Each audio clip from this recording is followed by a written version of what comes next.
നമസ്കാരം. ഞാൻ രാജലക്ഷ്മി, കൊച്ചിൻ കേന്ദ്രയിൽ നിന്ന്. BPSC 131 യൂണിറ്റിൻ്റെ ഇന്ന് നമ്മൾ 2 യൂണിറ്റാണ് പഠിക്കാൻ പോകുന്നത്. ഒന്ന് യൂണിറ്റ് 8, അത് ജെൻഡറിനെ പറ്റി, ലിംഗഭേദത്തിനെ പറ്റിയും. രണ്ടാമത്തെ യൂണിറ്റ് 9 സിറ്റിസൺഷിപ്പ്, പൗരധർമ്മത്തെ പറ്റിയും പൗരത്വത്തെ പറ്റിയുമാണ് നമ്മൾ പഠിക്കാൻ പോകുന്നത്. അപ്പോൾ ഇത്രയും ദിവസങ്ങൾ നമ്മൾ പല മാറ്റേഴ്സ് റിലേറ്റഡ് വിത്ത് പൊളിറ്റിക്സിനെ പറ്റിയുള്ള പല കാര്യങ്ങൾ പഠിച്ചുകൊണ്ടാണ്. ഇവിടെ നമ്മൾ ഉദ്ദേശിക്കുന്നത് ലിംഗഭേദത്തിനെ പറ്റിയിട്ടുള്ളതാണ്. സാധാരണ ഗതിയിൽ പറയുമ്പോൾ ലിംഗം, ആൺലിംഗം, പുരുഷലിംഗം അല്ലെങ്കിൽ സ്ത്രീലിംഗം, അങ്ങനെയാണ് നമ്മൾ സാധാരണമായിട്ട് പറയാറുള്ളത്. ഇവിടെ നമ്മൾ പ്രത്യേകിച്ച് പഠിക്കാൻ പോകുന്നത് അല്ലെങ്കിൽ എക്സ്പ്ലെയിൻ ചെയ്തിട്ടുള്ളത് ഇതിനെ പറ്റിയിട്ടുള്ള ഡീറ്റെയിൽ ആയിട്ടുള്ള സ്റ്റഡീസ് ആയിരിക്കും. ഇവിടെ ഒരു ജെൻഡർ അല്ലെങ്കിൽ ഒരു ലിംഗത്തിന്റെ ഭേദം അല്ലെങ്കിൽ അതിന്റെ വ്യത്യാസം, അതിൻ്റെ അർത്ഥം എന്താണ്? നമ്മൾ ഉദ്ദേശിക്കുന്നത് എപ്പോഴും ഒരു ജന്മം കൊണ്ട് കുട്ടി ജനിക്കുമ്പോൾ ആൺകുട്ടി അല്ലെങ്കിൽ പെൺകുട്ടി, ഇത് രണ്ടുമാണ് നമ്മൾ സാധാരണയായിട്ട് ലിംഗം എന്ന് പറയുന്നത്. ജന്മന വരുന്ന ഒരു ലിംഗം, പുരുഷലിംഗമായാൽ മാസ്കുലിൻ ലിംഗം എന്ന് പറയുന്നു, അല്ലെങ്കിൽ മാൻ എന്ന് പറയുന്നു, അല്ലെങ്കിൽ വുമൺ ആയാൽ, പെൺകുട്ടി ആയാൽ വുമൺ എന്ന് പറയുന്നു. അപ്പൊ ഇവിടെ ജന്മം കൊണ്ടാണ് അതിനെ നമ്മൾ അർത്ഥം മനസ്സിലാക്കുന്നത്. പുരുഷനാണോ കുട്ടി ജനിച്ചത്, പെൺകുട്ടിയാണോ എന്നുള്ളത്. അപ്പൊ നമ്മൾ ഫെമിനിസ്റ്റ് ആയിട്ടുള്ള ആൻ ഓക്ലെ പറയുന്നത് ഒരു പണ്ട് കാലത്ത് നമ്മുടെ ഇന്ത്യയിലും കാണിക്കുന്നുണ്ട്, ലൈക്ക് എല്ലാ അമ്മമാരും എനിക്ക് ആൺകുട്ടി വേണം, പെൺകുട്ടീനെക്കാട്ടിലും ആൺകുട്ടി വേണം എന്ന് ആഗ്രഹം അർത്ഥിക്കുന്നത് അവരുടെ പരമ്പര, അവരുടെ കുടുംബത്തിന്റെ പരമ്പര നിലനിർത്തുന്നത് ആൺകുട്ടികളിൽ വഴിയാണെങ്കിൽ ആണുങ്ങൾ വഴിയാണ് എന്നുള്ള ഒരു അസംഷൻ ഉണ്ട്. അത് ശരിയുമാണ്. കാരണം ഇല്ലാന്ന് പറ്റില്ല. ഒരു പെൺകുട്ടിയുടെ ധർമ്മം ബൈ ബർത്ത്, അവരുടെ ജോലി എന്നുള്ളത് അവരുടെ അടുത്ത തലമുറയെ കൊടുക്കുക എന്നുള്ളതാണ് അവരുടെ ഫെമിനിക് ഡ്യൂട്ടി ആയിട്ട് കൺസിഡർ ചെയ്യുന്നത്. അതുകൊണ്ടാണ് ഈ പരമ്പരാഗതമായി സ്ത്രീനെ ആണിനെക്കാട്ടിലും താഴ്ന്ന ലെവലിലാണ് പണ്ടുള്ളവർ കണ്ടിരുന്നത്. കാരണം അവർക്ക് കൂടുതൽ ഇമ്പോർട്ടൻസ് അല്ലെങ്കിൽ കൂടുതൽ പ്രാധാന്യം കൊടുത്തിരുന്നത് ആൺകുട്ടികൾക്കാണ്. അപ്പോൾ ഇത് സൊസൈറ്റിയിൽ അങ്ങനെ അത് സോഷ്യൽ ലെവലില് ഫിക്സ്ഡ് ആയി പോയിട്ടുള്ളതാണ്. എല്ലാവരുടെയും മനസ്സിൽ ഫിക്സ്ഡ് ആയിട്ടുള്ളതാണ്. ആണിന് വെച്ച് പവർ കൂടുതൽ, പെണ്ണിന് പവർ കുറവ്, അല്ലെങ്കിൽ ആണിന് പ്രാധാന്യം കൂടുതൽ കൊടുക്കണം, പെണ്ണിന് കൊടുക്കാൻ അത്രയ്ക്ക് ആവശ്യമില്ല. സ്ത്രീയുടെ സ്ത്രീയുടെ വർക്ക് അടുക്കളയിലാണ്, അല്ലെങ്കിൽ കുട്ടികളെ ജനിപ്പിക്കുകയാണ്. ആ ജനിപ്പിച്ച കുട്ടികളെ അവര് വലുതാവുന്നവരെ വളർത്തിക്കൊണ്ടുവരിക, ഈ ഡ്യൂട്ടീസ് അല്ലെങ്കിൽ ഈ പ്രാഥമിക ആവശ്യങ്ങൾ. ഒരു മനുഷ്യൻ അപൂർണമാണ് സ്ത്രീ ഇല്ലെങ്കിൽ. അതേമാതിരി സ്ത്രീ ഇല്ലെങ്കിൽ പുരുഷനില്ലെങ്കിൽ സ്ത്രീയും ഫുള്ളായിട്ട് പൂർണ്ണതയിൽ എത്തുന്നില്ല. അപ്പൊ ഇത് രണ്ടും ഈക്വൽ ആയിട്ട് ഉള്ള അർത്ഥമുണ്ട് സോഷ്യൽ സ്റ്റേറ്റസില്. അത് നമ്മൾ കുറച്ചുകൂടി ഡീറ്റെയിൽ ആയിട്ട് പഠിക്കുന്നു. ഇവിടെ നമ്മൾ 3 തരത്തിലുള്ള സമീപനമാണ്. എന്തൊക്കെയാണ് 3 തരത്തിലുള്ള സമീപനം? എല്ലാ ആണും പെണ്ണും റിലേഷൻഷിപ്പില് ഒരേമാതിരി തന്നെ വരുന്നു. ജെൻഡർ, അത് അവരുടെ അങ്ങോട്ടും ഇങ്ങോട്ടുമുള്ള ആ റിലേഷൻഷിപ്പ് എല്ലാവർക്കും ഒരേമാതിരി തന്നെ. ആണിന് ദേഷ്യം വരുന്നു, പെണ്ണിന് ദേഷ്യം വരുന്നു, സങ്കടം വരുന്നു, ഒക്കെ ഒരേമാതിരി തന്നെയാണ് പോകുന്നത്. ഈ വളരെ റീസെന്റ് ആയിട്ടുള്ള വളരെ സമീപന കാലത്ത് ഒരു റിസർച്ച് അല്ലെങ്കിൽ ഇതിനെപ്പറ്റി വ്യാഖ്യാനത്തിനെ പറ്റി, ജെൻഡറിന്റെ വ്യാഖ്യാനത്തിനെ പറ്റി അല്ലെങ്കിൽ ധാരണയെ പറ്റി വളരെ കൂടുതലായിട്ട് അതിനെ വിശകലനം ചെയ്തിട്ടുണ്ട്. അതിലെന്താ പറഞ്ഞിട്ടുള്ളത് വെച്ചാല്, ഒരു മനുഷ്യൻ, ഒരു ജെൻഡർ ആണ്, അവരുടെ വർക്കില്, ആക്റ്റീവായിട്ടുള്ള വർക്കില് നമ്മൾ കടന്നു പോകുന്നു. പിന്നെ രണ്ടാമത്തത്, എപ്പോഴാണോ ഈ ജെൻഡർ ഇക്വാലിറ്റി അല്ലെങ്കിൽ ലിംഗത്തിലുള്ള സമത്വം എപ്പോ കിട്ടുന്നോ, ഒരു വീട്ടിലെ പുരുഷൻ, ആ പുരുഷൻ അങ്ങേരുടെ ഭാര്യനെ അല്ലെങ്കിൽ സ്ത്രീയെ ഒപ്പത്തിനൊപ്പം ഈക്വൽ ആയിട്ട് കാണണം. സ്ത്രീയും പുരുഷനും ഒന്ന് ചേരുമ്പോഴാണ് ഒരു കുടുംബമാവുന്നത്. അപ്പൊ അതിനെ ഈക്വൽ ആയിട്ട് കാണണം. ഞാൻ മേധാവി, നിങ്ങൾ എൻ്റെ അടിമ എന്നുള്ള ലെവലിൽ ആറ്റിറ്റ്യൂഡ് ഉള്ളത് കൊണ്ടാണ് ഒരുപാട് കുടുംബങ്ങളിൽ പ്രശ്നങ്ങൾ ഉണ്ടാവുന്നത്. എങ്ങനെയാണ്? ഒരേ തരത്തിൽ എനിക്ക് എൻ്റെ അർദ്ധനാരീശ്വരൻ എന്നാണ് നമ്മൾ പറയാറ് മലയാളത്തില്. ഒരു മനുഷ്യന്റെ ഇടതുഭാഗം നാരിയാണ് അല്ലെങ്കിൽ സ്ത്രീയാണ്, അർദ്ധനാരീശ്വരൻ. ആ അർദ്ധനാരീശ്വരൻ മാതിരി നമ്മൾ ഈക്വലി ഒരു കുടുംബത്തിൽ രണ്ടുപേർക്കും ഈക്വൽ ആയിട്ടുള്ള ചുമതലയുണ്ട്, ഈക്വൽ ആയിട്ടുള്ള വികാരങ്ങളെല്ലാം ഉണ്ട്. അപ്പൊ അതിനെ നമ്മൾ മാനിച്ചുകൊണ്ട് വേണം കൊണ്ടുപോകാൻ. അങ്ങനെയാണ് നമ്മൾ ഈ മൂന്നാമത്തെ അപ്രോച്ചിൽ പറയുന്നത്, മനുഷ്യൻ ആണുങ്ങൾക്ക് മാത്രം ആണുങ്ങളുടെ സുഖഭോഗത്തിന് ഉണ്ടാക്കിയിട്ടുള്ള ഒരു വസ്തുവായിട്ട് ഒരു സ്ത്രീനെ കാണാൻ പാടില്ല. പക്ഷെ സ്ത്രീ ഒരു ധർമ്മമാണ്, അല്ലെങ്കിൽ മാതൃസ്ഥാനത്തിന് ഇമ്പോർട്ടൻസ് കൊടുക്കണം. അവൾ 10 മാസം ചുമന്ന് പ്രസവിച്ച കുട്ടീനെ വളർത്തിയെടുത്ത് അവരെ വലുതാക്കി കൊണ്ടുവരുമ്പോൾ അവർക്ക് അവരുടേതായ പ്രാധാന്യമുണ്ട്. അതിനെ കൂടെ മാനിച്ചുകൊണ്ട് പുരുഷൻ എൻ്റെ ധർമ്മപത്നി എന്നാണ് പറയാ ശാസ്ത്രത്തില്. ധർമ്മപത്നി വെച്ചാൽ ധർമ്മം എൻ്റെ ഭാര്യ എന്നുള്ള സ്ഥാനത്ത് ധർമ്മപത്നിയായിട്ട് കണ്ടുപിടിച്ചാൽ മാത്രമേ ആ ഒരു കുടുംബം സുഖമായിട്ട് പോവാൻ സാധ്യതയുള്ളൂ. ഇവിടെ നമ്മൾ കൂടുതലായിട്ടും ജെൻഡറെ പറ്റി അല്ലെങ്കിൽ ലിംഗത്തിനെ പറ്റി പറയുന്നത് പൊളിറ്റിക്സിലാണ്. പൊളിറ്റിക്സിൽ എന്താന്ന് വെച്ചാല് പുരുഷ മേധാവികളാണ് കൂടുതലായിട്ട് പൊളിറ്റിക്സില് അല്ലെങ്കിൽ എന്താ പറയാ നമ്മൾ ഈ രാഷ്ട്രീയ കാര്യങ്ങളിൽ ഇടപെടുക. അതേസമയം ആ സ്ത്രീ ആയിരിക്കും അവരെ കുടുംബത്തിലെ രാഷ്ട്രീയം നോക്കുന്നത്. അപ്പൊ ഈ സ്ത്രീക്ക് ഒരു കുടുംബം നല്ല വിധത്തിൽ നോക്കിക്കൊണ്ടുപോകാൻ കഴിയുമെങ്കിൽ അതേ സ്ത്രീക്ക് രാഷ്ട്ര തലത്തിലും അത് നന്നാക്കി കൊണ്ടുപോകാൻ സാധിക്കും. പക്ഷേ അതിനുള്ള സൗകര്യം കൊടുക്കില്ല, അല്ലെങ്കിൽ അതിനുള്ള ഓപ്പർച്യൂണിറ്റി കിട്ടുന്നില്ല എന്നുള്ളതാണ് വലിയ പ്രശ്നം. കാരണം ഒരു പുരുഷനും ഒരു സ്ത്രീ മേധാവി അല്ലെങ്കിൽ എൻ്റെ ബോസ്, എനിക്ക് മേലെ എന്നുള്ള ലെവലിൽ ഒരു ഈഗോ ഉണ്ട്. മനുഷ്യന് ഒരു ഈഗോ ഉണ്ട്. ആ ഈഗോ ആണ് അവിടെ സമ്മതിക്കാത്തത് അവരെ ആക്സെപ്റ്റ് ചെയ്യാനായിട്ട്. സ്ത്രീ മേധാവിത്വം അവർ ആക്സെപ്റ്റ് ചെയ്യുന്നില്ല. അതുകൊണ്ടാണ് പൊളിറ്റിക്സിൽ നമ്മൾ സാധാരണയായിട്ട് ലീഡേഴ്സ് ആയിട്ട് വരുമ്പോൾ സ്ത്രീയാണ് ഒരു ലീഡറായിട്ട് വരുന്നതെങ്കിൽ അവർക്ക് ഒരുപാട് പ്രശ്നങ്ങൾ ഫേസ് ചെയ്യാനുള്ള കാരണങ്ങൾ ഇതുകൊണ്ടാണ്. ഈ ഈക്വൽ ആയിട്ട് എന്നെക്കാൾ ഭേദമായിട്ട് സ്ത്രീ ഭരിക്കുന്നുണ്ടെങ്കിൽ അവരെ എങ്ങനെയെങ്കിലും അത് നശിപ്പിക്കുക, അല്ലെങ്കിൽ അവരുടെ പേരിനെ കളങ്കം സൃഷ്ടിക്കുക എന്നുള്ള ഒരു തോന്നല് ഈഗോ കാരണം, മെയിൽ ഈഗോ കാരണം അവർക്ക് വരുന്നുണ്ട്. അപ്പൊ ഇത് പല കാരണങ്ങൾ കാരണം പല രാജ്യത്തും സ്ത്രീനെയും പുരുഷനെയും ഒരേമാതിരി കാണാൻ സാധിക്കുന്നില്ല. അവർക്ക് പൊളിറ്റിക്സിലോ അല്ലെങ്കിൽ രാഷ്ട്രീയത്തിലോ അവർക്ക് കിട്ടാത്തത് കൊണ്ടാണ് ഈ മെയിൽ ഡോമിനേഷൻ മെയിൽ പൊളിറ്റീഷ്യൻസ് അവരുടെ കൺട്രോളിൽ വെച്ചിരിക്കുന്നത്. ഇതിനെ അടക്കി ഭരിച്ചു കൊണ്ട് പോവാനുള്ള ഒരു ഇച്ഛ അവരുടെ മനസ്സിൽ ഉള്ളത് കൊണ്ടാണ്.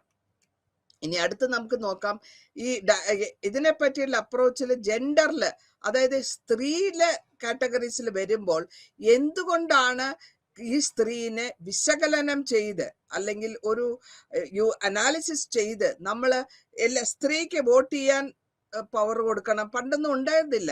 പിന്നെ ലേറ്റർ ഓൺ ആണ്, വളരെ കാലഘട്ടത്തിന് ശേഷമാണ് സ്ത്രീക്ക്, പണ്ടത്തെ കാലത്ത് ചരിത്രം എടുത്തു നോക്കിയാല് സ്ത്രീക്ക്, കുട്ടികൾക്ക്, ഈവൻ റോമിൽ വരെ, ഈ യൂറോപ്യൻ കൺട്രീസിൽ വരെ കുട്ടികൾ സ്ലേവ്, ആൺ സ്ലേവ് ആയാലും ശരി പെൺ സ്ലേവ് ആയാലും അവർക്ക് അധികാരം, വോട്ടിംഗ് പവർ ഉണ്ടായിരുന്നില്ല. അപ്പൊ അങ്ങനെ വരുമ്പോൾ ഇവർക്ക് എല്ലാരെയും വ്യത്യാസമില്ലാണ്ട് അവർക്ക് വോട്ട് ചെയ്യാനുള്ള റൈറ്റ് കിട്ടുമ്പോഴാണ് അവർക്ക് ഒരു സിറ്റിസൺ എന്നുള്ള ഒരു ലെവലിൽ അപ്രോച്ച് വരുന്നത്. അല്ലെങ്കിൽ ഒരു വളരെ രാഷ്ട്രീയത്തിൽ ഇടപെടാനുള്ള ചാൻസ് അപ്പോഴാണ് കിട്ടുന്നത്.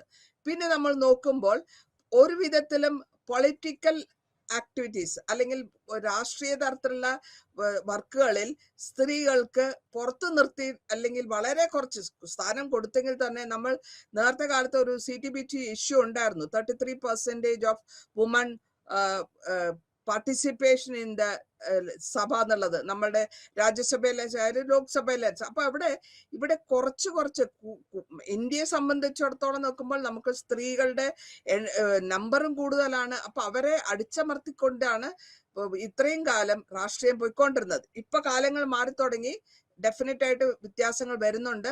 അപ്പൊ അതിൻ്റെതായ കാലത്തിനനുസരിച്ച് മാറ്റങ്ങൾ വന്നുകൊണ്ടിരിക്കുന്നുണ്ട് പൊളിറ്റിക്സിലും കൂടെ.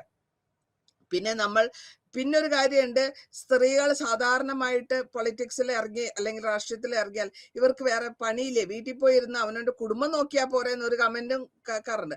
കാരണം ഒരു കുടുംബത്തിനെ നോക്കാൻ പറ്റുന്നുണ്ടെങ്കിൽ ഒരു വില്ലേജ് നോക്കാൻ പറ്റും, ഒരു ഏരിയ, ഒരു സ്റ്റേറ്റ് നോക്കാനും പറ്റും. എത്രയോ മുഖ്യമന്ത്രിമാര് നല്ല തരത്തിൽ സ്ത്രീകൾ വന്നിട്ടുണ്ട്. പക്ഷെ അതിനുള്ള ചാൻസ്, അതിനുള്ള ഓപ്പർച്യൂണിറ്റി അവർക്ക് കിട്ടണമെന്ന് മാത്രം. പിന്നെ ഈ ഫെമിനിസ്റ്റ് മൂവ്മെന്റ്സ് എന്ന് പറയുമ്പോഴത്തേക്കും സ്ത്രീ സ്വാതന്ത്ര്യത്തിനെ പറ്റി ഭരിക്കുന്നവർ അല്ലെങ്കിൽ അതിനെപ്പറ്റി ആർഗ്യൂ ചെയ്യുന്നവര് അവർ കംപ്ലീറ്റ് ആയിട്ടും ഈക്വലൈസ് ചെയ്ത് വേണം എന്നുള്ള ഒരു ഡിമാൻഡ് വയ്ക്കുമ്പോഴാണ് അവിടെ പ്രശ്നങ്ങൾ വരിക. ഒരു ക്വാളിറ്റി അല്ലെങ്കിൽ നമ്മളെ ഒരു എയിം വേണം. ആ എയിമില് എന്തായിരിക്കണം എന്റെ ജെൻഡർ ഇക്വാളിറ്റിയിൽ നമ്മൾ ഉദ്ദേശിക്കുന്നത്?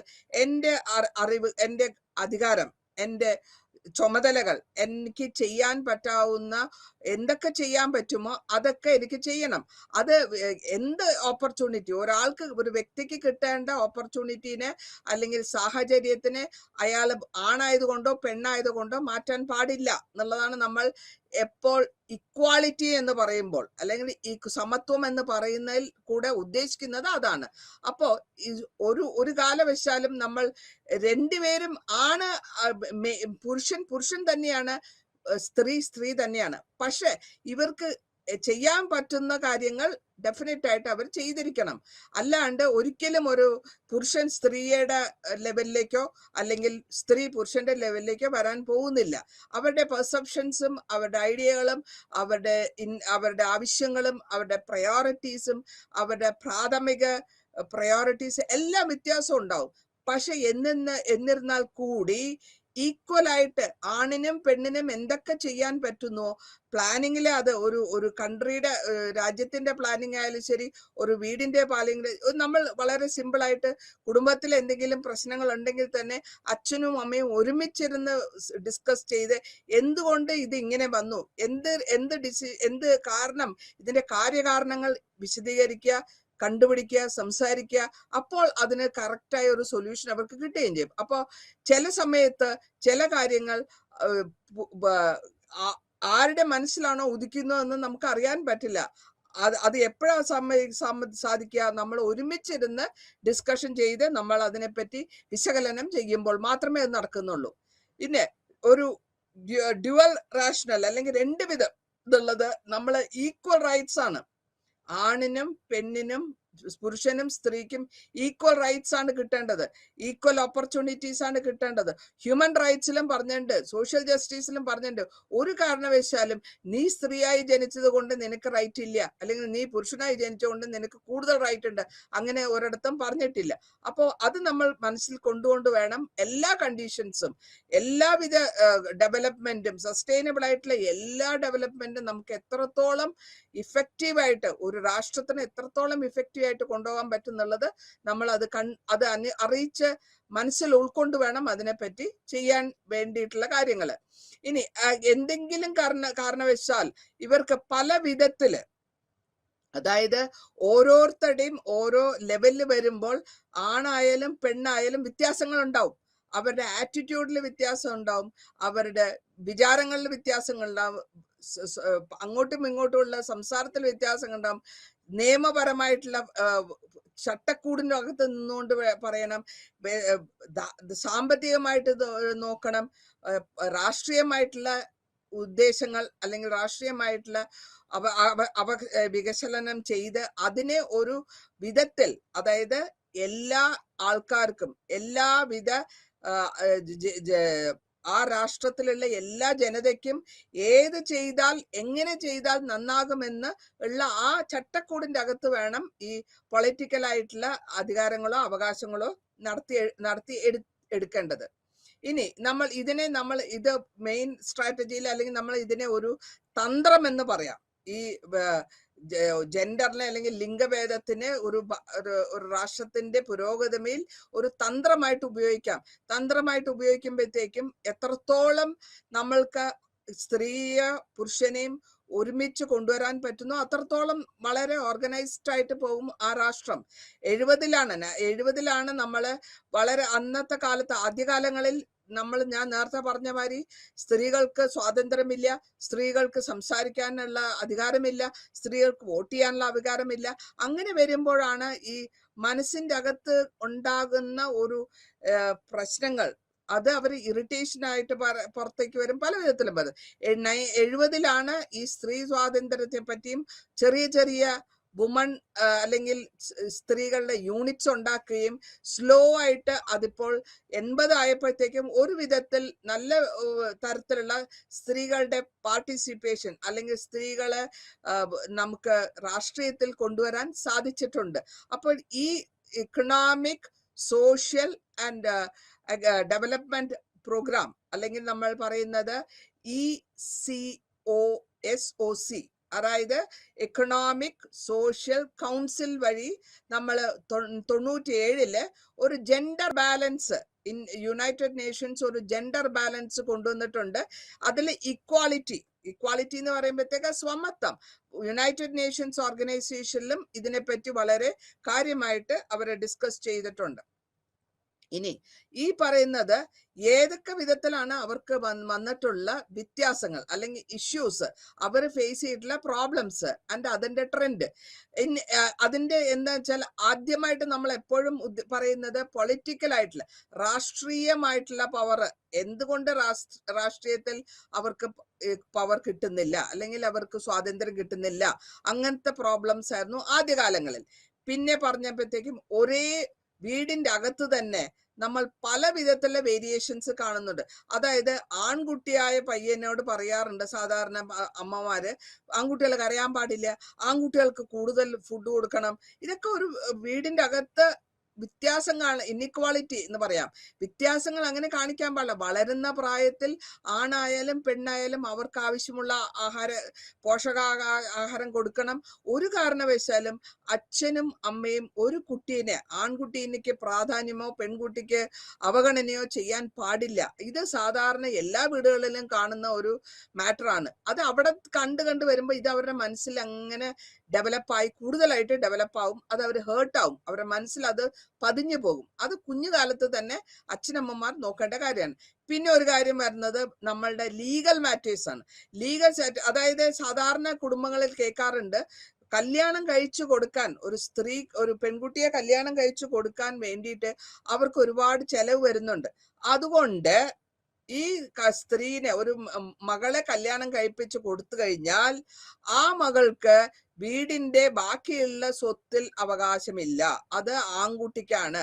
അച്ഛനമ്മമാരെ നോക്കാനുള്ള അധികാരം ആൺകുട്ടിക്കാണ്. അതുകൊണ്ട് ആ പൂർവിക സ്വത്ത് അല്ലെങ്കിൽ പരമ്പരാഗതമായിട്ടുള്ള സ്വത്തൊക്കെ ആൺകുട്ടികൾക്ക് മാത്രം. പെൺകുട്ടികളെ കല്യാണം കഴിപ്പിച്ചോ 10, 20, 25 വയസ്സ് വരെ വീട്ടിൽ വളർത്തി വലുതാക്കി പിന്നെ വേറെ ഒരാളുടെ സ്വത്തായിട്ട് വേറൊരു വീട്ടിലേക്ക് പറഞ്ഞയക്കുന്നതോടുകൂടി അവിടെ തീരുന്നു അവരുടെ അച്ഛനമ്മമാരുടെ ആയിട്ടുള്ള റിലേഷൻഷിപ്പ്. ഇങ്ങനെയൊക്കെ ആവശ്യമില്ലാത്ത സെന്റിമെന്റ്സില് അവരെ കുട്ടികളെ വളർത്തി കൊണ്ടുവരുമ്പോൾ അതും ഒരു പ്രശ്നം തന്നെയായിട്ട് വരും ജീവിതത്തിൽ. പിന്നെ ഒരു എക്കോണമിയില്, ഒരു രാഷ്ട്രത്തിന്റെ എക്കോണമിയില് നീ എന്തിനാ പല സ്ഥലങ്ങളിലും പെൺകുട്ടികളെ പഠിപ്പിച്ചിട്ട് അവർ ജോലിക്ക് പോകണ്ട, ജോലിക്ക് പോയിച്ചിട്ട് നിങ്ങൾക്ക് കാശുണ്ടാക്കണ്ട. ഇങ്ങനെ അവിടെ സ്ത്രീ സ്വാതന്ത്ര്യം, സാമ്പത്തികമായിട്ട് ഒരു സ്ത്രീ കുറച്ച് സ്ട്രോങ് ആണെങ്കിൽ അല്ലെങ്കിൽ അവർക്ക് ഒരു തന്നെ നിൽക്കാനുള്ള ഒരു കഴിവുണ്ടെങ്കിൽ, ആരുടെയും ചെലവിൽ അല്ലെങ്കിൽ ആരുടെയും ഔദാര്യത്തിൽ വേണ്ടിയിട്ട് ജീവിക്കേണ്ട ഒരു അവസ്ഥ വരുത്താണ്ടിരിക്കാൻ വേണ്ടിയിട്ടാണ് നമ്മൾ നാട്ടിൽ പറയുന്നത് പഠിപ്പിച്ച ഒരു ജോലി കിട്ടൂ, ഭർത്താവിനെ കാത്തിരിക്കേണ്ട, മക്കളെ കാത്തിരിക്കേണ്ട, സ്വന്തമായിട്ട് ജീവിക്കാൻ അവർക്ക് ഒരു വരുമാനമുണ്ടെങ്കിൽ അതെപ്പോഴും അവരുടെ സാമ്പത്തിക വിധത്തില് ഉള്ളവരും. അപ്പൊ അതിനുള്ള സ്വാതന്ത്ര്യം, പണിയെടുക്കാനുള്ള സ്വാതന്ത്ര്യം സ്ത്രീകൾക്ക് കൊടുക്കണം. പണ്ടൊക്കെ ഇതേമാതിരി വീടിന്റെ അകത്ത് തന്നെ പൂട്ടിയിട്ടിരുന്നു, അടുക്കളയില് വെച്ച് കുക്ക് ചെയ്യാൻ മാത്രം അല്ലെങ്കിൽ കടപ്പറയിലെ ഭർത്താവിനെ സൂചിപ്പിക്കുക, അല്ലെങ്കിൽ അങ്ങേരുടെ കുട്ടികളെ വളർത്തുക, ഇത്ര മാത്രം ഒരു സ്ത്രീയുടെ വർക്ക്, ബാക്കി പണിയൊന്നും നിങ്ങൾക്ക് ചെയ്യേണ്ടതല്ല എന്നുള്ള ഒരു ധാരണ അത് മാറ്റണം. പിന്നത്തെ പറയുന്നത്, നമ്മള് ഒരു സ്ത്രീയും എത്രത്തോളം രാവിലെ വെളുപ്പിന് 4 മണി തൊട്ട് രാത്രി വരെ പണിയെടുത്താലും, കണ്ടിന്യൂസ് ആയിട്ട് പണിയെടുത്താലും അതിന് ഒരു പ്രാധാന്യവും ഇല്ല.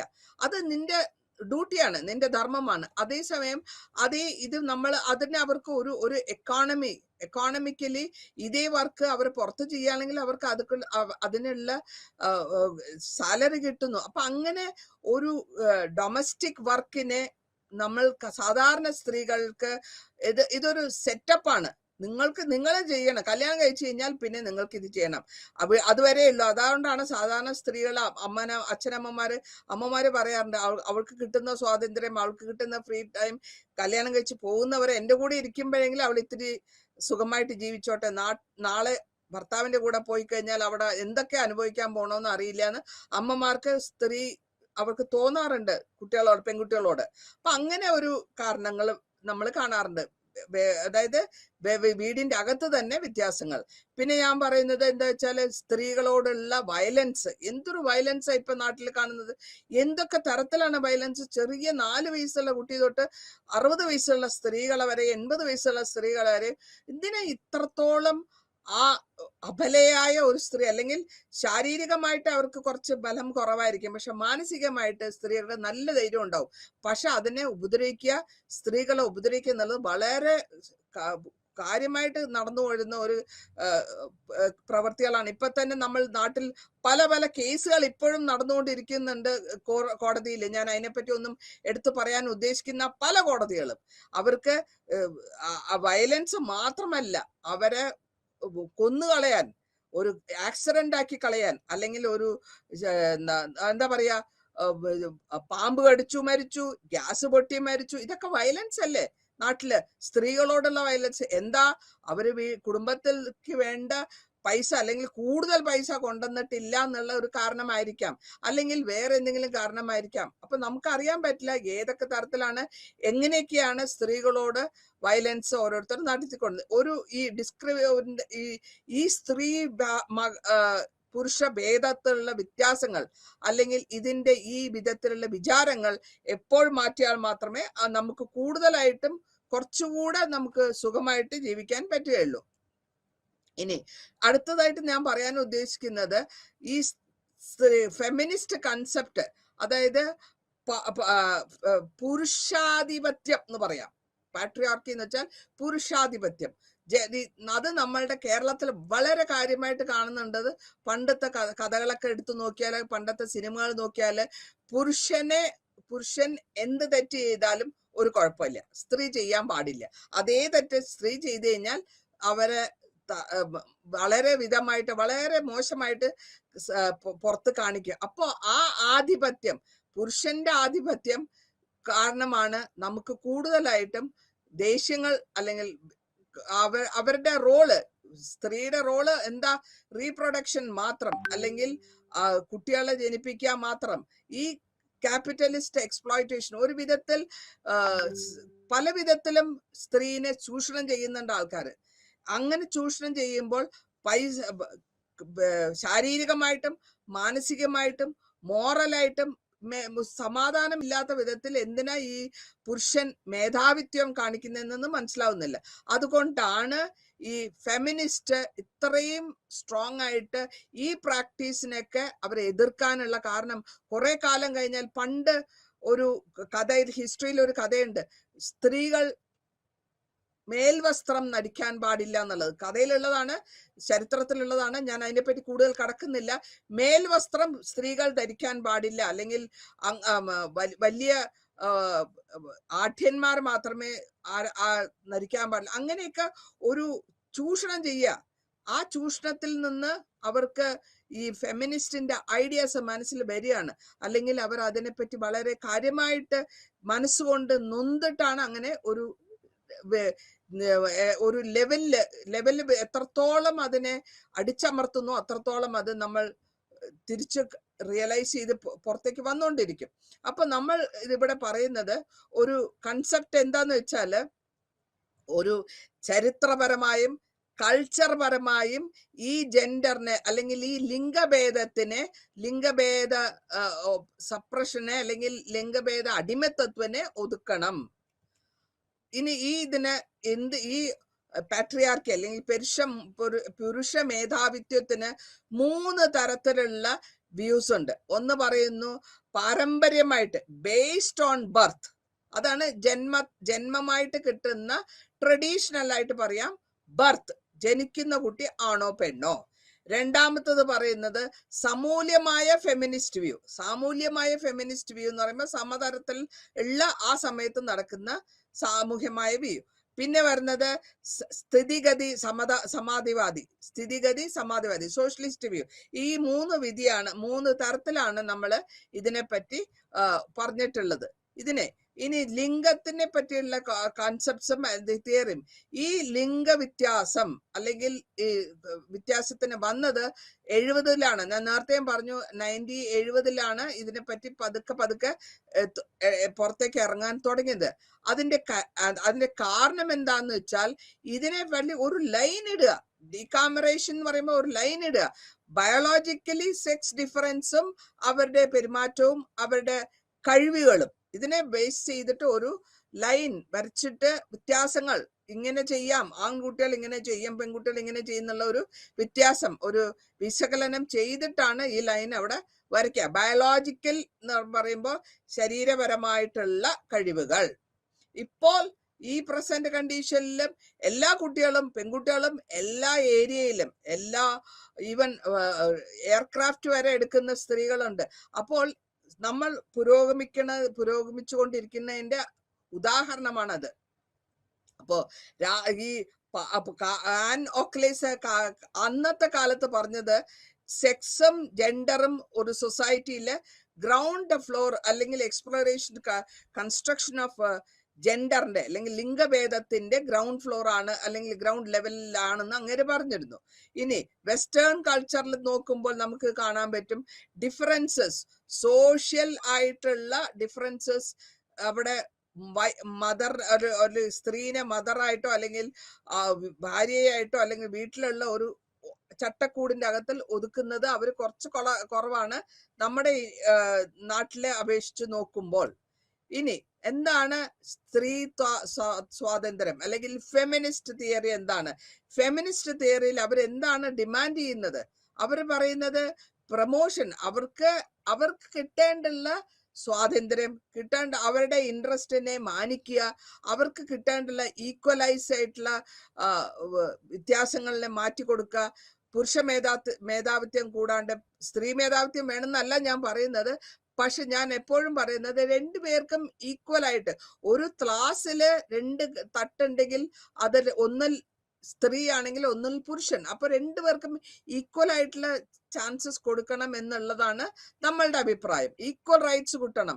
അതേമാതിരി സ്ത്രീക്കുള്ള പ്രൊട്ടക്ഷനും അല്ലെങ്കിൽ അവർക്ക് വേണ്ട വിധത്തിലുള്ള സൗകര്യങ്ങൾ കൊടുക്കുക. ലീഗലായിട്ടും ഒരു അച്ഛൻ മരിച്ചുപോയി, അച്ഛന്റെ സ്വത്തിന്റെ അവകാശം പെൺകുട്ടികൾക്കും കിട്ടണം എന്നുള്ള ഒരു ലെവല്.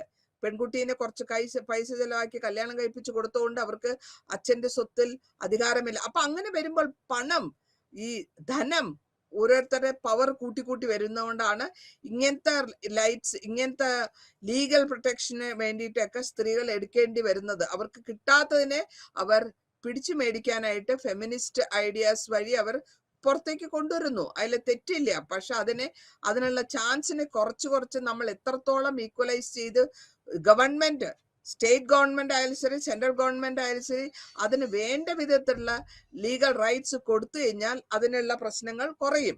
ഇനി നമുക്ക് ഫെമിനിസ്റ്റിന്റെ 70-ല് വളരെ പ്രശസ്തി തേടി. ഇനി ഇവർക്ക് സൊസൈറ്റിയിലുള്ള ഇഷ്യൂസ് എന്തൊക്കെയാണെന്ന് വെച്ച് കഴിഞ്ഞാല്, ഒരു വർക്കിംഗ് ഫോർ എന്താ പറയാ, പണിയെടുക്കുമ്പോൾ സൊസൈറ്റിയിലെ ഈക്വാളിറ്റി കിട്ടണം. ആൺമേധാവിത്വം ഇല്ലാണ്ട് പെൺകുട്ടികൾക്കും വർക്ക് ചെയ്യുന്നവർക്കും ഈക്വൽ ആയിട്ടുള്ള സാലറി കിട്ടുക. എന്തൊക്കെ ചോയ്സ്, ഏതൊക്കെ വിധത്തിൽ എനിക്ക് താല്പര്യമുള്ള ജോലിയിൽ എന്നെ ചെയ്യാൻ എനിക്ക് ജോലി ചെയ്യാനുള്ള അവകാശം കിട്ടുക. ഇതൊരു ഒരു പോളിസിയാണ്. ഇനി ഒരു ഒരു ഒരു വ്യത്യാസം അല്ലെങ്കിൽ ഈ ആൺ പെണ്ണുള്ള വർഗീകരണം നിർത്തുക. ഇങ്ങനെ ഫിനിഷിങ് സെക്ഷൽ വയലൻസ് അല്ലെങ്കിൽ സ്ത്രീകളെ ഉപദ്രവിക്കുക, ശാരീരികമായിട്ടുള്ള അവർക്ക് ഉപദ്രവം നിർത്തുക. അവർക്ക് കുട്ടികൾ വേണമോ വേണ്ടായോ, ഞാൻ പ്രസവിക്കാൻ, എനിക്കൊരു കുട്ടി വേണം, അല്ലെങ്കിൽ ഞാൻ പ്രസവിക്കാൻ സാധിക്കും, അല്ലെങ്കിൽ എനിക്ക് സൗകര്യം, അതിനുള്ള അവർക്ക് ഫ്രീഡം അങ്ങനെ കൊടുക്കണം എന്നുള്ളതാണ് ഇവരുടെ അഭിപ്രായങ്ങൾ. ഇനി ഈ ഡിവിഷൻ എന്താന്ന് വെച്ച് കഴിഞ്ഞാല് ഹിസ്റ്ററിയിൽ കാണുന്നുണ്ട്, 3 വേവ്സ് ആയിട്ട് പറയുന്നു. ഒറ്റയടിക്ക് പെട്ടെന്നായിട്ട് ഫെമിനിസം വന്നിട്ടില്ല, 3 വേവ് ആയിട്ട് വരുന്നു. ആദ്യമായിട്ട് തുടങ്ങുന്നത് 19-ാം നൂറ്റാണ്ടിലും 20-ാം നൂറ്റാണ്ടിലും. അതിന്റെ ഈ വേവ്സിന് ഇങ്ങനെ വരുമ്പോഴത്തേക്കും നമ്മൾ തുടങ്ങി പതുക്കെ ഇപ്പോൾ 60-70 ആകുമ്പോൾ കുറച്ചുകൂടെ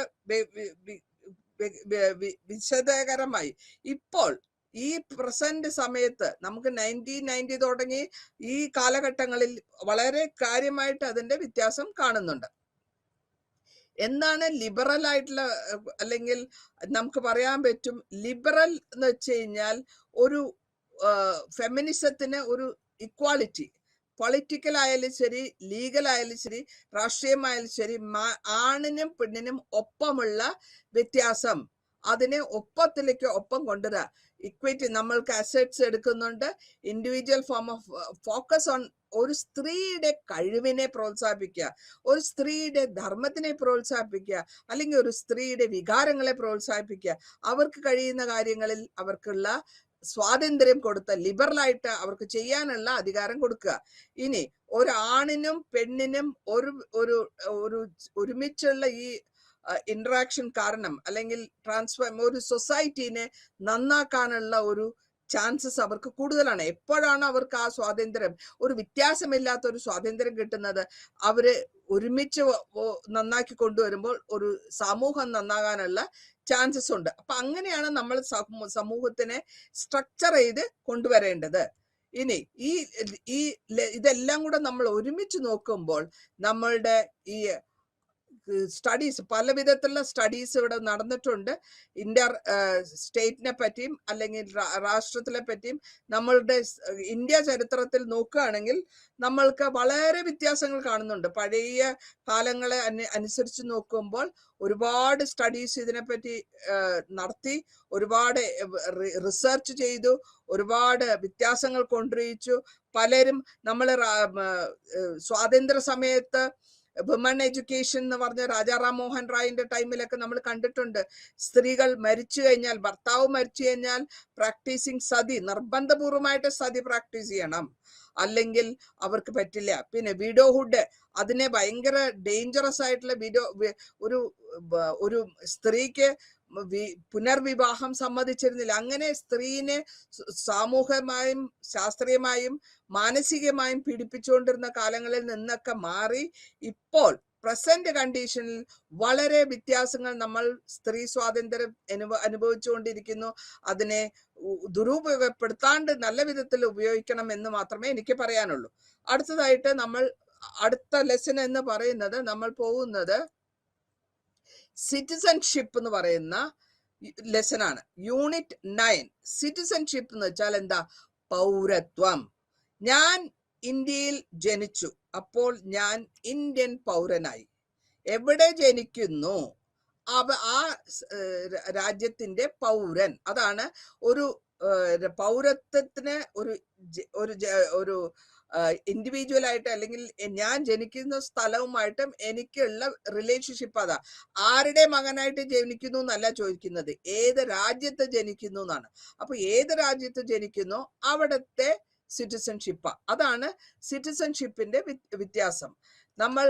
മാർഷൽ പറയുന്നുണ്ട്, ഒരു ഫുള്ളി ഈക്വൽ ആയിട്ട് പൊളിറ്റിക്കൽ കമ്മ്യൂണിറ്റിയിൽ, നമ്മളുടെ ഈ രാഷ്ട്രീയമായിട്ടുള്ള ഒരു കൂട്ടായ്മയിൽ നമ്മൾ ജനിക്കുമ്പോൾ അതിൽ കിട്ടുന്ന ബെനിഫിറ്റ് ആണ് നമ്മൾ സിറ്റിസൺഷിപ്പ് എന്ന് ഉദ്ദേശിക്കുക. ഞാൻ നേരത്തെ പറഞ്ഞു, ആദ്യകാലങ്ങളിൽ അടിമകൾക്ക് സ്വാതന്ത്ര്യം ഉണ്ടായിരുന്നില്ല, വോട്ടിംഗ് സ്വാതന്ത്ര്യം ഉണ്ടായിരുന്നില്ല. ഒരു ഒരു ഇൻഡിവിജ്വലിന് എപ്പോഴാണോ അവൻ ആ രാജ്യത്തെ സിറ്റിസൺ ആവുന്നത്, അവന് അവിടെ ആ രാജ്യത്തിലുള്ള രാഷ്ട്രീയത്തിൽ പങ്കെടുക്കാനും പങ്കെടുത്ത് അവന്റെ പൗര അവകാശം സ്ഥാപിച്ചു കൊടുക്കാനും ഉള്ള ചാൻസസ് കിട്ടും. ഇത് നേരത്തെ ഉണ്ടായിരുന്നില്ല. അതാണ് നമ്മൾ വളരെ ഗ്രാജുവൽ ആയിട്ടാണ് ഈ സിറ്റിസൺഷിപ്പിലേക്ക് നമ്മൾ എത്തിയിരിക്കുന്നത്. വളരെ എന്താ പറയാന്ന് വെച്ചാൽ, ഇതിനെ പഴയ കാലങ്ങളിൽ ഇതിനെ സിറ്റിസൺഷിപ്പ് റൈറ്റ്സിനെ ഒഴിവാക്കിക്കൊണ്ടിരുന്നു. ആർക്ക് ഒഴിവാക്കിക്കൊണ്ടിരുന്നു? ഈ നേരത്തെ ഞാൻ പറഞ്ഞ മാതിരി സ്ത്രീകൾക്ക് പറ്റില്ല, കുട്ടികൾക്ക് പറ്റില്ല, സ്ലേവ്സിന് പറ്റില്ല. ഈവൻ അമേരിക്കൻ ഹിസ്റ്ററിയിൽ പറയുന്നുണ്ട്, അമേരിക്കൻ വാർ ടൈമിലൊക്കെ പ്രഭുക്കന്മാര് മാത്രം റൈറ്റ്, അതായത് പ്രഭു അല്ലെങ്കിൽ ഒരുപാട് സ്ഥലമുള്ള അല്ലെങ്കിൽ ഒരു സൊസൈറ്റിയിലെ സ്ഥാനം ഉള്ള ആൾക്ക് മാത്രമേ വോട്ടിംഗ് അവകാശം ഉണ്ടായിരുന്നുള്ളൂ, വോട്ടവകാശം ഉണ്ടായിരുന്നുള്ളൂ. പിന്നെ ഒരു കാലം ഉണ്ടായിരുന്നു, നിങ്ങൾ 3 പേര് ചേർന്ന് 3 പേര് ഒരുമിച്ച് ചേർന്ന് ഒരു വോട്ടിംഗ്. അപ്പൊ അങ്ങനത്തെ ഈ സിസ്റ്റംസ് ഒക്കെ നമ്മൾ എറർ ആൻഡ് ട്രയൽ എന്നുള്ള ലെവൽ പല വിധത്തിലും വന്നിട്ടാണ് ഈ പ്രസന്റ് സ്റ്റേജിലേക്ക് നമ്മൾക്ക് ഒരാൾക്ക് ഒരു വോട്ട് എന്നുള്ള ലെവലിലേക്ക് വന്ന് നിൽക്കുന്നത്. അപ്പൊ എത്രത്തോളം ചരിത്രപരമായും രാഷ്ട്രീയപരമായും അവരുടെ അനുഭവങ്ങൾ നമുക്ക് കാണാൻ പറ്റും. അതുകൊണ്ടാണ് നമ്മൾ പറയുന്നത്, ഈ സിറ്റിസൺഷിപ്പ് അല്ലെങ്കിൽ പൗരത്വം ഒരു കാരണവശാലും ഒരാളെയും ഇല്ല എന്ന് പറയാൻ പറ്റില്ല. അയാൾ ജനിച്ച സ്ഥലത്ത് അയാൾക്ക് കിട്ടാനുള്ള റൈറ്റ്സ് അയാൾക്ക് കിട്ടിയിരിക്കണം, അല്ലെങ്കിൽ അയാളുടെ അവകാശമാണത്. സിറ്റിസൺഷിപ്പ് അയാളുടെ അവകാശമാണ്. എവിടെ ജനിക്കുന്നു അവിടുത്തെ അവകാശമാണ്. ആ അവകാശത്തിന് ഒരു കാരണവശാലും നോ പറയാൻ പറ്റില്ല, അല്ലെങ്കിൽ എതിർക്കാൻ പറ്റില്ല. ഇതിനെ നമ്മൾ എപ്പോഴാണോ ഈ സിറ്റിസൺഷിപ്പിനെ അല്ലെങ്കിൽ വളരെ അടിച്ചമർത്തിക്കൊണ്ടിരുന്നത്, ഒരിടത്ത് അമർത്തി വന്ന് കാലങ്ങളോളം വരുമ്പോഴാണ് ഈ അടിമകൾ വരുമ്പോഴാണ് ഇങ്ങനെ അമർത്തിപ്പെടുമ്പോൾ അവിടെ വിപ്ലവം പൊട്ടിപ്പുറപ്പെടുന്നു. അങ്ങനെ വിപ്ലവത്തിന് ശേഷമാണ് നമ്മൾ പല വിധത്തിലുമുള്ള ഭരണങ്ങൾ അനുഭവിച്ച ശേഷമാണ് ഇപ്പോഴുള്ള പ്രസന്റ് ആയിട്ടുള്ള അല്ലെങ്കിൽ ഈ കാലഘട്ടങ്ങളിലുള്ള ഡെമോക്രസി അല്ലെങ്കിൽ ജനാധിപത്യത്തിലേക്ക് നമ്മൾ എത്തി നിൽക്കുന്നത്. ആ ജനാധിപത്യത്തിൽ ഈ സിറ്റിസൺഷിപ്പിനെ പറ്റി അല്ലെങ്കിൽ പൗരധർമ്മത്തിനെ പറ്റി വളരെ കെയർഫുൾ ആയിട്ട് അല്ലെങ്കിൽ വളരെ ക്ലിപ്തമായിട്ട് നമുക്ക് പഠിക്കാൻ പറ്റും, അറിയാനും പറ്റും. ഈ പൗരധർമ്മം, ആ പൗരധർമ്മം ഒരു രാജ്യത്തിന്റെ ഒരു ജനിക്കുന്ന ആള് അയാൾക്ക് അവിടെ വോട്ട് ചെയ്യാനുള്ള അവകാശമുണ്ട്. അങ്ങനെ വോട്ട് ചെയ്യാൻ അത് മാത്രമല്ല, വോട്ട് ചെയ്ത് എനിക്ക് എൻ്റെ വോട്ട് ആർക്ക് കൊടുക്കണം എന്ന് ഞാനാണ് ആലോചിക്കുന്നത്. അപ്പോൾ എനിക്ക് അതിനുള്ള അവകാശം, അതാണ് നമ്മൾ പറയാ ഫണ്ടമെന്റൽ റൈറ്റ് എന്ന്. ഈ ഫണ്ടമെന്റൽ റൈറ്റ് ഉപയോഗിച്ച് നമ്മൾ നമ്മളുടെ പ്രതിനിധികളെ ഇലക്ഷൻ മുഖാന്തരം അവരെ രാജ്യസഭയിലേക്ക് ലോക്സഭയിലേക്ക് അയക്കുന്നു, അവര് ഗവൺമെന്റ് ഫോം ചെയ്യുന്നു. ഇത് സാഹചര്യം ഉണ്ടായത് ഡെമോക്രസി അല്ലെങ്കിൽ ജനാധിപത്യ ഭരണത്തിലാണ് ഇത് നടക്കുക. അപ്പോ 20-ാം നൂറ്റാണ്ടിലും 19-ാം നൂറ്റാണ്ടിലും ഒരു വളരെ കുറച്ചുള്ള ആൾക്കാർക്ക് നമ്മൾ ഏതൻസിലോ സിറ്റി സ്റ്റേറ്റ്സിലൊക്കെ അവർക്കൊന്നും ഫുൾ ആയിട്ടുള്ള സിറ്റിസൺഷിപ്പ് ഉണ്ടായിരുന്നില്ല. ഞാൻ നേരത്തെയും പറഞ്ഞിരുന്നു, കാലക്രമേണ അത് മാറിക്കൊണ്ടിരുന്നു. അതുമാതിരി ഇവർക്ക് ചില ആൾക്കാർക്ക് അവരുടെ ഞാൻ നേരത്തെ പറഞ്ഞു, സ്ത്രീക്ക് സ്വാതന്ത്ര്യമില്ല അല്ലെങ്കിൽ വോട്ടവകാശമില്ല, അവരുടെ എലൈറ്റ് ആയിട്ടുള്ള ഫാമിലി ആയിരിക്കണം, അല്ലെങ്കിൽ ഒരു റിലീജിയൻ, ജൂസിന് വോട്ടവകാശമില്ല. അങ്ങനെ ഒരു വ്യത്യാസങ്ങളും ഇല്ലാണ്ട് ഇപ്പോൾ നമ്മൾക്ക് വോട്ടവകാശം കിട്ടുന്നുണ്ട്. നമ്മളുടെ ജന്മസ്ഥലം എവിടെയാണോ അല്ലെങ്കിൽ ഏത് രാജ്യത്തിലാണോ നമ്മൾ ജനിക്കുന്നത്, അത് മുസ്ലിം ആയിക്കോട്ടെ, ക്രിസ്ത്യൻ ആയിക്കോട്ടെ, ഹിന്ദു ആയിക്കോട്ടെ, ജൂ ആയിക്കോട്ടെ, ഏത് മതത്തിൽ വിശ്വസിച്ചാലും വിരോധമില്ല. പക്ഷെ നമ്മൾക്ക് നമ്മളുടെ പൗരൻ, ആസ് എ പൗരൻ, നമ്മൾ ഒരു രാജ്യത്തിന്റെ പൗരൻ എന്ന പൗരധർമ്മം അത് അനുഭവിക്കാനുള്ള ഒരു കാലഘട്ടത്തിലാണ് നമ്മൾ ഇപ്പോൾ പോയിക്കൊണ്ടിരിക്കുന്നത്. ഇനി ഈ പല വിധത്തിലുള്ള സിറ്റിസൺഷിപ്പ് ഉണ്ട്, അല്ലെങ്കിൽ പൗരധർമ്മമുണ്ട്. അതിനെ നമ്മൾ പറയുന്നത് 3 വിധത്തിൽ നമ്മൾ പൗരധർമ്മത്തിനെ പറയും. ഒന്ന് സിവിൽ, ഒന്ന് പൊളിറ്റിക്കൽ, ഒന്ന് സോഷ്യൽ. സിവിൽ എന്ന് പറയുമ്പോഴത്തേക്ക് എന്താ നമ്മൾ ഉദ്ദേശിക്കുന്നത്? നമ്മളുടെ സാധാരണ തരത്തിലുള്ള മനുഷ്യന്മാര്. പൊളിറ്റിക്കലി അല്ലെങ്കിൽ രാഷ്ട്രീയമായിട്ടുള്ള വരുമ്പോൾ അത് പൊളിറ്റിക്കൽ എന്ന് പറയും. സോഷ്യലായിട്ട് അല്ലെങ്കിൽ സൊസൈറ്റിയിൽ വരുമ്പോൾ അതിനെ നമ്മൾ സോഷ്യൽ സിറ്റിസൺ എന്ന് പറയും.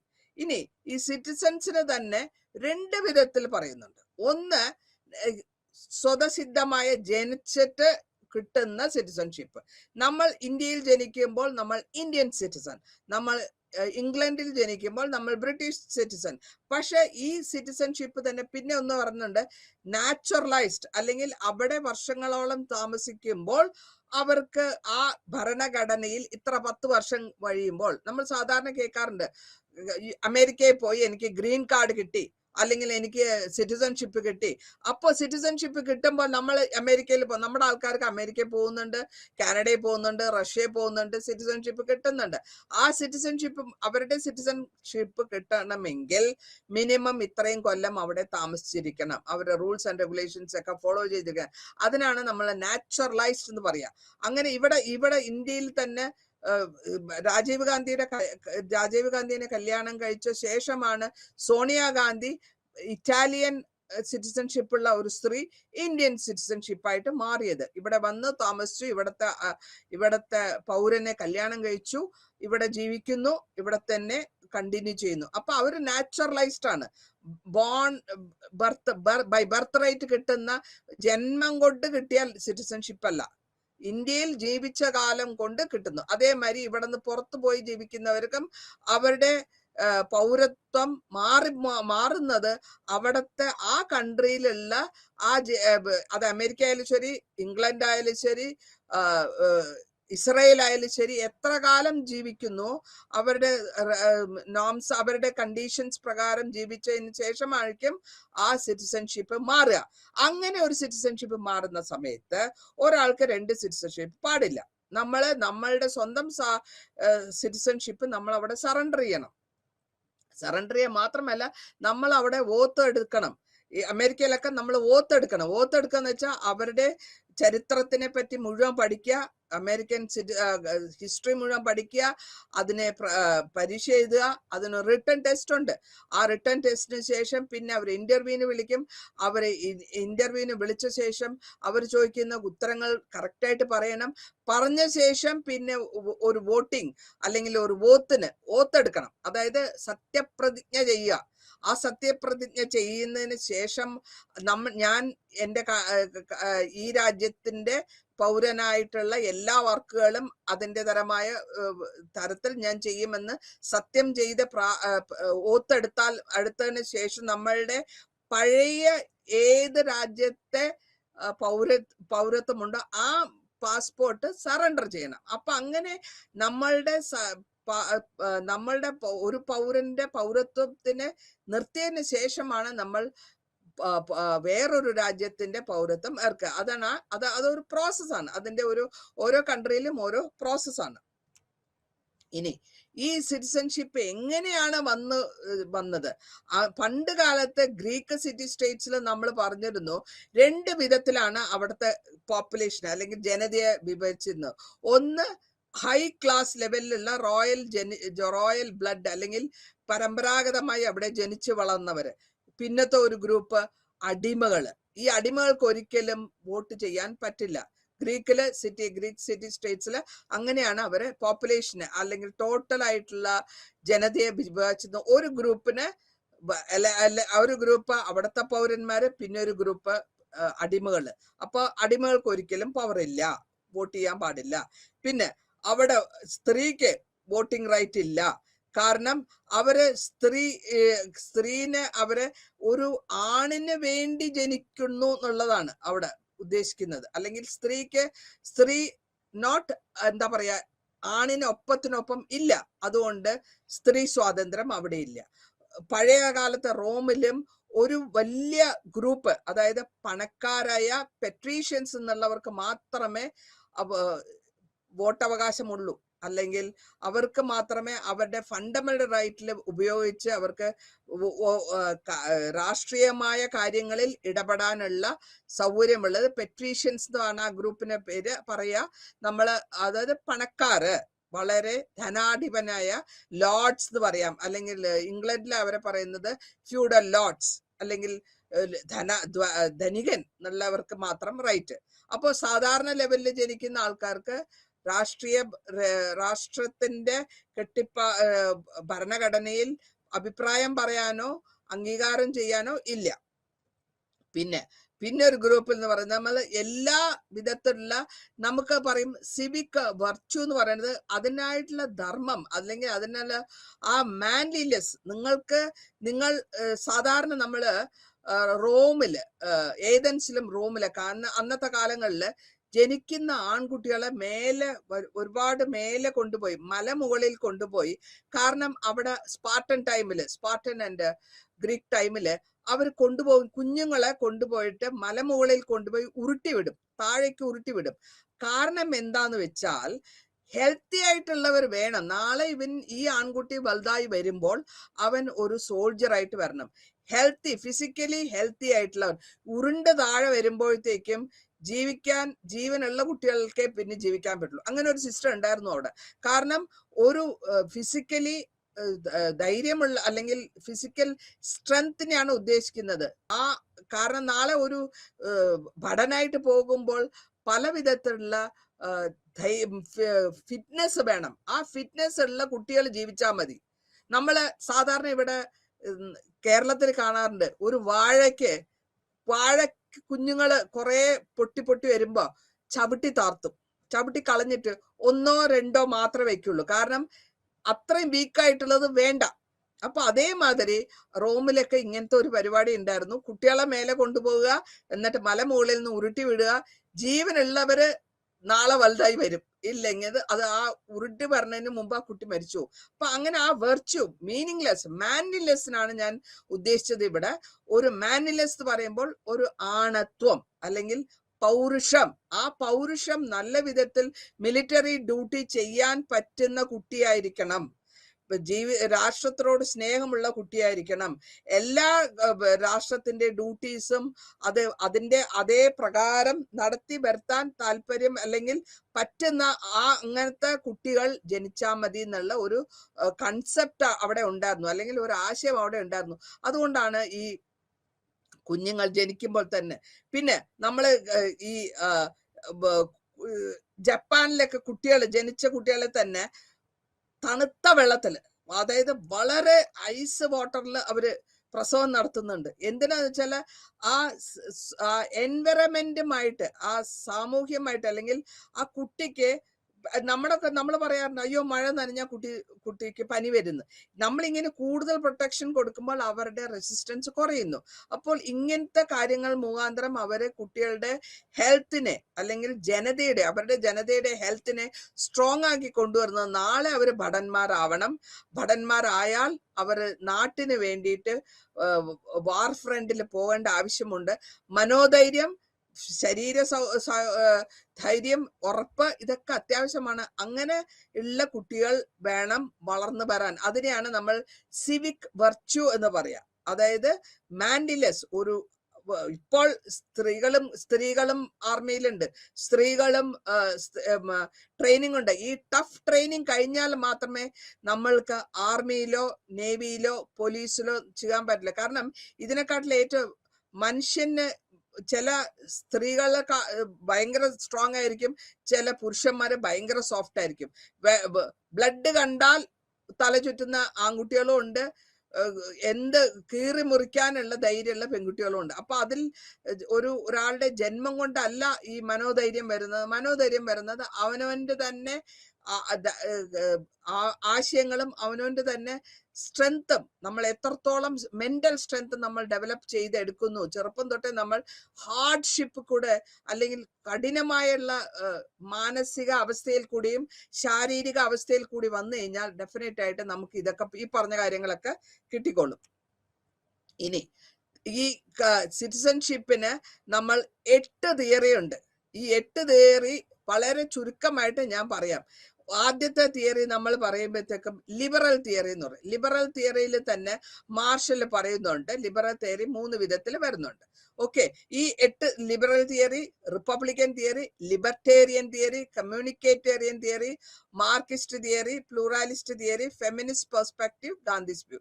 ഇതാണ് 8 എണ്ണം. 1 by 1 നമ്മൾ അതിലേക്ക് പോകുന്നതായിരിക്കും. എന്താണ് ലിബറൽ തിയറി? ലിബറൽ തിയറിയിൽ മുഖാന്തരം നമ്മൾ എന്താണ് ഉദ്ദേശിക്കുന്നത്? ഒരു രാജ്യത്തിന്റെ അല്ലെങ്കിൽ ഒരു സിറ്റിസൺഷിപ്പിനെ around the individualism, civil rights അല്ലെങ്കിൽ അവൻ്റെതായ അധികാരങ്ങൾ, അവന്റെ ഫൗണ്ടേഷൻ, അവരുടെ ഒരാളുടെ ഇൻഡിവിജ്വലിസത്തിലാണ് അടങ്ങിയിട്ടുള്ളത്.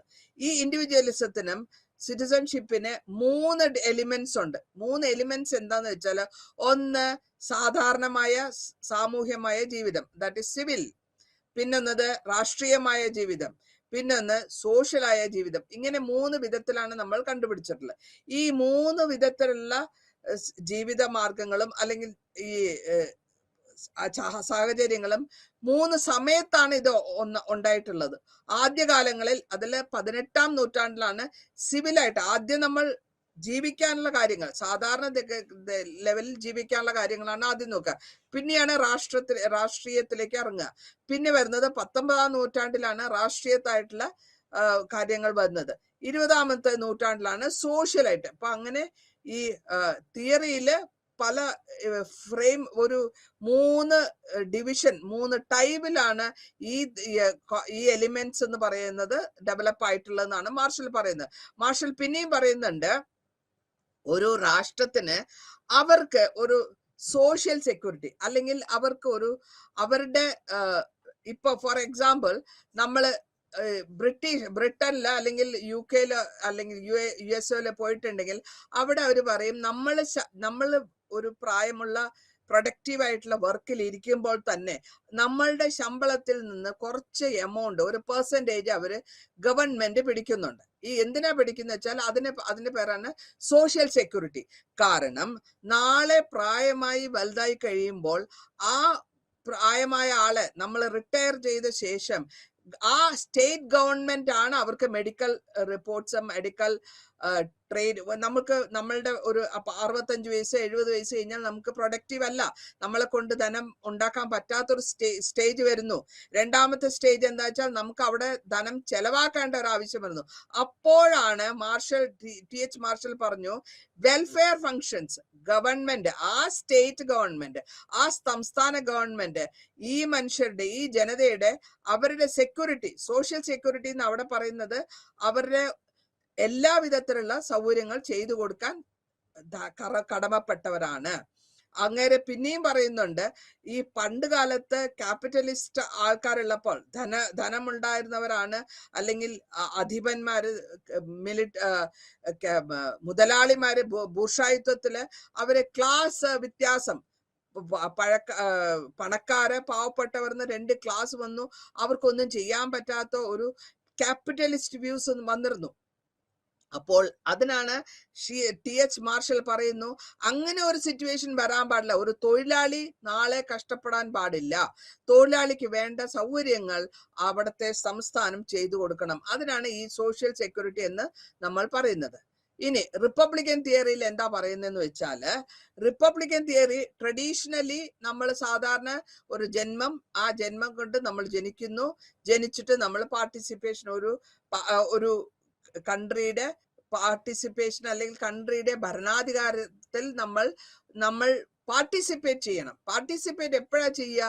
നമ്മൾക്ക് വോട്ടിംഗ് റൈറ്റ് ഉള്ളപ്പോഴാണ് നമുക്ക് പാർട്ടിസിപ്പേഷൻ ചെയ്യാൻ പറ്റുക. അല്ലെങ്കിൽ ഗവൺമെന്റിൽ നമ്മൾ സിവിക് റോളിൽ നിന്ന് നമ്മൾ പാർട്ടിസിപ്പേഷൻ, ലോ മേക്കിങ്ങിലേക്ക് നമ്മൾ പാർട്ടിസിപ്പേഷൻ മാത്രം ഉണ്ടെങ്കിൽ മാത്രമേ നമുക്ക് ആ പാർട്ടിസിപ്പേഷൻ ഓഫ് സിറ്റിസൺഷിപ്പ് എന്ന് പറയാൻ പറ്റുള്ളൂ. പിന്നെ ഇതിൽ നമ്മൾ പറയുന്നത്, ഞാൻ എന്തിനു വേണ്ടിയിട്ടാ പോളിസിയിൽ അല്ലെങ്കിൽ എന്തിനു വേണ്ടിയിട്ടാ വോട്ട് ചെയ്യുന്നത്?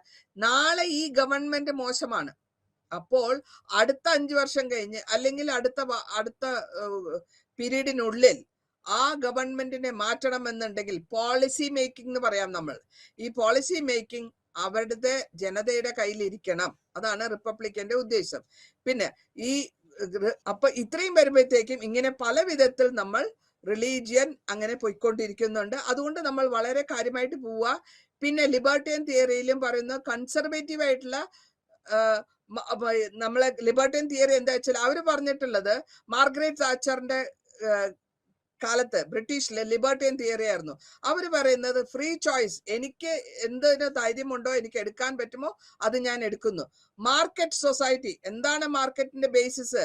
സൂട്ടബിൾ ആയിട്ടുള്ള ഒരു ജനസ്വാതന്ത്ര്യത്തോടെ ജീവിക്കാനായിട്ട് നമ്മൾ സ്വന്തമായിട്ട് ഏൺ ചെയ്യണം, സ്വന്തമായിട്ട് നമ്മൾ ജീവിക്കാൻ നോക്കണം. അതായിരുന്നു മാർഗരറ്റ് താച്ചറിന്റെ പരിപാടി. ഇനി കമ്മ്യൂണിറ്റേറിയൻ തിയറി എന്ന് പറയുമ്പോൾ അവിടെ എന്താ ഉദ്ദേശിക്കുന്നത് വെച്ചാല്, നമ്മൾ ജനിച്ചിട്ടുണ്ടെങ്കിൽ ആ കമ്മ്യൂണിറ്റിക്ക്, ആ സമൂഹത്തിന് നമ്മൾ ആസ് എ മെമ്പർ അല്ലെങ്കിൽ അതിന്റെ കമ്മ്യൂണിറ്റിയിൽ ജനിച്ച ഒരാളായതുകൊണ്ട് എനിക്ക് എന്തെങ്കിലും തിരിച്ച് ആ ഗ്രൂപ്പിന് കൊടുക്കാൻ താല്പര്യം ഉണ്ടാവണം, ചെയ്യാൻ പറ്റണം.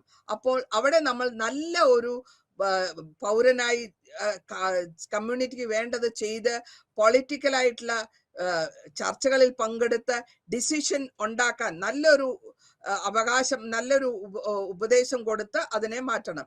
പിന്നെ വരുന്നത് മാർക്സിസ്റ്റ് തിയറാണ്. മാർക്സിസ്റ്റ് തിയറിയിൽ നമ്മൾ നോക്കുമ്പോൾ അവിടെ കാരണങ്ങളേ ഇല്ല. കാരണം പൊളിറ്റിക്കൽ കമ്മ്യൂണിസ്റ്റ് കൺട്രിയിൽ ഒരു സിറ്റിസൺഷിപ്പിന്റെ ആവശ്യമില്ല. കാരണം അവിടെ വേറെ പല പാർട്ടികൾ വരുന്നില്ല. ലെനിനും അല്ലെങ്കിൽ നമ്മൾ മാർക്സിസ്റ്റ് സിസ്റ്റം വായിക്കുന്നത് ലെനിൻ ഈ സിറ്റിസൺ എന്നുള്ളത് എടുത്തു കളഞ്ഞു. പക്ഷെ സ്റ്റാലിൻ വന്നപ്പോഴത്തേക്കും അങ്ങനെ അത് റീസ്റ്റോർ ചെയ്തു. കാരണം അവിടെ ഒരു പാർട്ടിയേ ഉള്ളൂ, ഒറ്റ പാർട്ടിയേ ഉള്ളൂ. അവരവരെ പറയുക അനുസരിക്കുക, അത് മാത്രം. അപ്പൊ ഇവിടെ നമ്മൾ ഉദ്ദേശിക്കുന്നത് രണ്ട് വിധത്തിലുള്ള എക്സ്പാൻഷനാണ്. പവർ, സിറ്റിസൺഷിപ്പും ആൻഡ് ഇത് രണ്ടിനെയും ഒരു ആന്റണി ഗ്ലിറ്റൻ പറയുന്നു, ഇത് രണ്ടിനെയും ഒരു സിറ്റിസൺഷിപ്പും എക്സ്പാൻഷൻ ഓഫ് പവറും സിറ്റിസൺഷിപ്പും ഒരുമിച്ച് ഒരു ലിബറൽ ഫ്രെയിം വർക്കിൽ കൊണ്ടുപോകണം. പ്ലൂറാലിസ്റ്റിക് തിയറിയിൽ നമ്മൾ എന്താ ഉദ്ദേശിക്കുന്നത് വെച്ചാൽ പല വിധത്തിലുള്ള മൾട്ടി ഡയമെൻഷണൽ കോംപ്ലക്സസ് കൊണ്ടുവരിക. അവർക്ക് സിറ്റിസൺസിന് അത് എടുക്കാനുള്ള അല്ലെങ്കിൽ അത് എൻജോയ് ചെയ്യാനുള്ള റൈറ്റ് കൊടുക്കുക. അവർക്ക് എല്ലാ വിധത്തിലുമുള്ള സൗകര്യങ്ങൾ കൊടുക്കുക. ഒരു ഡിസ്ക്രിമിനേഷൻ പാടില്ല. ജെൻഡർ, ലിംഗഭേദം കൊണ്ടോ ഏത് മതത്തിൽ ജനിച്ചു എന്നോ അത് ഏത് മതം അവർ സ്വീകരിക്കുന്നു, എത്രത്തോളം പഠിപ്പുണ്ട് അല്ലെങ്കിൽ എത്രത്തോളം ഓരോ പ്രായം, ഓരോ എക്യുപ്പേഷണൽ ഏജ് ഉണ്ട്, ഇതൊന്നും നോക്കാണ്ട് വേണം അവർക്ക് എല്ലാവിധ സൗകര്യങ്ങളും ചെയ്തു കൊടുക്കാൻ എന്നാണ് പ്ലൂറാലിസ്റ്റിക് തിയറിയുടെ അഭിപ്രായം.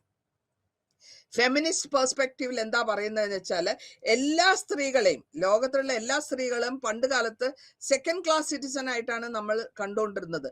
അവർക്ക് പബ്ലിക്കിലും അല്ലെങ്കിൽ പ്രൈവറ്റിലും മെയിൽ അല്ലെങ്കിൽ പുരുഷ മേധാവിത്വത്തിനെ ക്വസ്റ്റ്യൻ ചെയ്യാനും അതിനെ മാറ്റാനും അല്ലെങ്കിൽ കോൺസ്റ്റിറ്റ്യൂഷണൽ ആയിട്ട് രാഷ്ട്രീയപരമായിട്ട് രാജ്യത്തിലുള്ള നിയമം മുഖാന്തരം അവർക്ക് കിട്ടേണ്ട സ്വാതന്ത്ര്യം, അവർക്ക് കിട്ടേണ്ട ധർമ്മങ്ങൾ, അവർക്ക് കിട്ടേണ്ട അധികാരങ്ങൾ കിട്ടുന്നതിനാണ് ഫെമിനിസ്റ്റ് പെർസ്പെക്റ്റീവ് എന്ന് പറയുക.